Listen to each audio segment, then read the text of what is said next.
পুতিনের সঙ্গে কথা হয়েছে, জেলেনস্কির সঙ্গে হবে। দ্রুত ইউক্রেন যুদ্ধের অবসান চান ট্রাম্প। ইউক্রেন যুদ্ধ অবসানে টেলিফোনে রাশিয়ার প্রেসিডেন্ট ভ্লাদিমির পুতিনের সঙ্গে কথা বলেছেন যুক্তরাষ্ট্রের প্রেসিডেন্ট ডোনাল্ড ট্রাম্প। ট্রাম্প নিজেই এ তথ্য জানিয়েছেন বলে নিউ ইয়র্ক পোস্ট খবর প্রকাশ করেছে। শনিবার রাতে নিউ ইয়র্ক পোস্ট ট্রাম্পের একটি সাক্ষাৎকার প্রকাশ করেছে। নিউ ইয়র্ক পোস্টের খবরে বলা হয়েছে, গত শুক্রবার এয়ারফোর্স ওয়ানে মার্কিন প্রেসিডেন্টকে বহনকারী উড়োজাহাজে বসে ট্রাম্প তাদের ওই সাক্ষাৎকার দিয়েছেন। প্রেসিডেন্টকে প্রশ্ন করা হয়েছিল তিনি কতবার পুতিনের সঙ্গে কথা বলেছেন।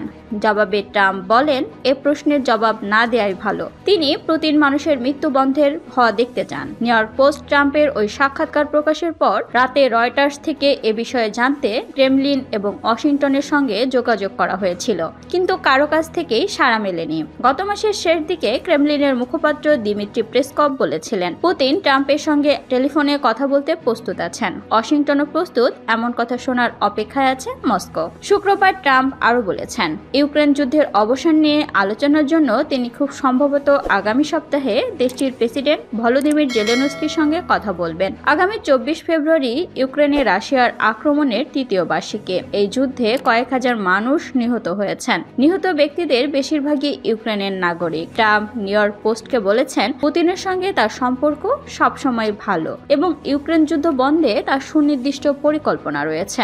এ বিষয়ে বিস্তারিত আর কোনো তথ্য ট্রাম্প দেননি। ট্রাম্প আরও বলেন, আশা করি এটা দ্রুত হবে। প্রতিদিনই লোকজন প্রাণ হারাচ্ছেন। ইউক্রেনে এ যুদ্ধ খুবই বাজেভাবে প্রভাব ফেলেছে। আমি জঘন্য এই জিনিসটি শেষ করতে চাই।